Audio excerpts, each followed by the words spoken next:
जय सीताराम जी सभी को।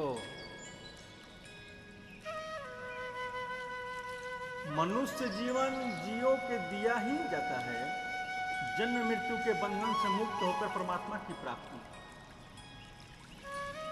मनुष्य जीवन इसलिए मिला है कि जन्म मृत्यु बंधन से मुक्त होकर भगवान की प्राप्ति का मार्ग है। स्वस्वरूप में स्थित मोक्ष, भगवत साक्षात्कार या भगवत प्रेम की प्राप्ति के लिए कुछ नाम भी हो, अब बात एक ही है, इस माया प्रपंच से छूटकर भगवान में स्थित हो जाना। इस संसार माया है और माया में सभी लोग भटक रहे हैं। ये माया रूपी प्रपंच है और इस माया रूपी प्रपंच से छूटकर भगवान में मिल जाना, भगवान में स्थित हो जाना, इसलिए ही मनुष्य जीवन मिला है। जिस समय अधिक मनुष्य इस लक्षण पर चलने का होता है उसका नाम है सत्ययुग।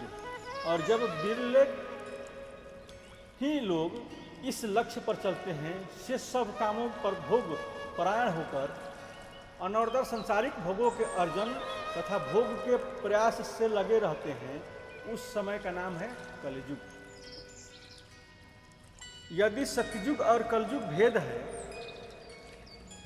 इस कलयुग में भी जो मानव जीवन के लक्ष्य पर सुदृढ़ रहकर उसी की ओर बढ़ने रहते हैं, वे कलयुग में सत्ययुगी हैं। ऐसे सत्ययुगी मनुष्यों को ही संग करना और उन्हीं के उपदेश तथा आचरणों के अनुसार जीवन वाहन करना, जीवन बनाना चाहिए। इससे वास्तविक विवेक होगा। वैराग्य से सम, दम, अतिक्षा, उपरति, श्रद्धा और समाधान, यह षष्ठ संपत्ति प्राप्त होगी। षष्ठ प्राप्ति वैराग्य से, शम से, दम से, तिक्षा से, उपरति से और श्रद्धा और समाधान से। षष्ठ संपत्ति प्राप्त न हुई तो मानना चाहिए कि वैराग्य हुआ ही नहीं, और वैराग्य का उदय हुआ तो विवेक आया ही नहीं। षष्ठ संपत्ति आते ही मोक्ष की इच्छा जग उठती है,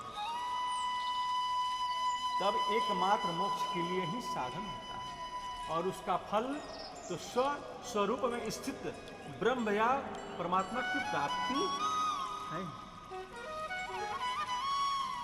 हमारी इस पृथ्वी की मानव जाति अध्यात्मवाद के अभाव, ईश्वर की अमान्यता, कर्म फल में अविश्वास, सीमित स्वार्थ, विपरीत दर्शित्व, तामसी बुद्धि, भय, संदेह, मिथ्या अभिमान और विशुद्ध भौतिकता और भोगवाद, अनात्मवादी भौतिक आसुरी विज्ञान आदित्य के वंश में होने के कारण परमात्मा आत्म साक्षात्कार ही जीवन का लक्ष्य, कर्मफल भोग की अनिवार्यता, सर्वभूताहित, सर्वत्र सुख शांति के प्रसार, उसके आतंक रहित निर्भीक जीवन और सबकी सेवा करने का, सबका हित करने की भावों को भूलकर धरा के बड़े बड़े राष्ट्र के आक्रमणों से अपनी सुरक्षा अथवा दूसरों पर आक्रमण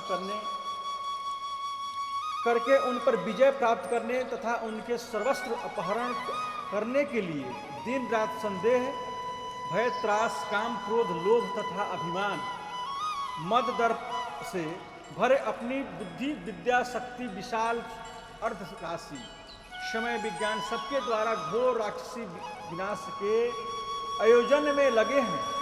नीचे दिए हुए आंकड़ों से अनुमान हो सकता है कि पिछले कुछ दिनों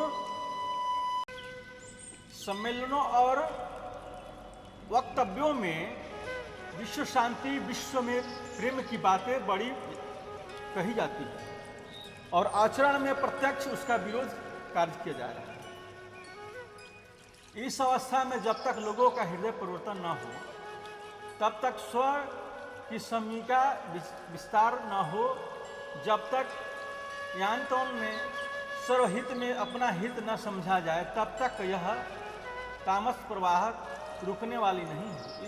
इसी में हित दिखाई देता है, यही कर्तव्य प्रतीत होता है।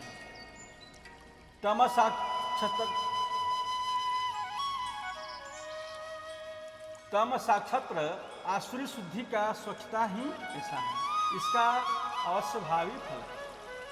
अधः पतन भगवान गीता में कहते हैं, अधर्म धर्ममिति या मन्यते तमसावृता सर्वार्थार्मिं परित्यागच्छ बुद्धि सह पार्थ तामसी जघन्य गुण विधिस्था अधो गच्छन्ति तामसा। तमोगुण से आवृत्ति बुद्धि अधर्म को धर्म मानती है और सभी बातों में विपरीत ही निश्चय करती है। हे अर्जुन, तुम तामसी बुद्धि है। हे अर्जुन, वह तामसी बुद्धि है और इस जघन्य गुण वृत्ति में स्थित तामस लोग नीची गति को प्राप्त होते हैं। जय सीताराम। इस चैनल को देख रहे हैं तो लाइक, सब्सक्राइब और शेयर अवश्य करें।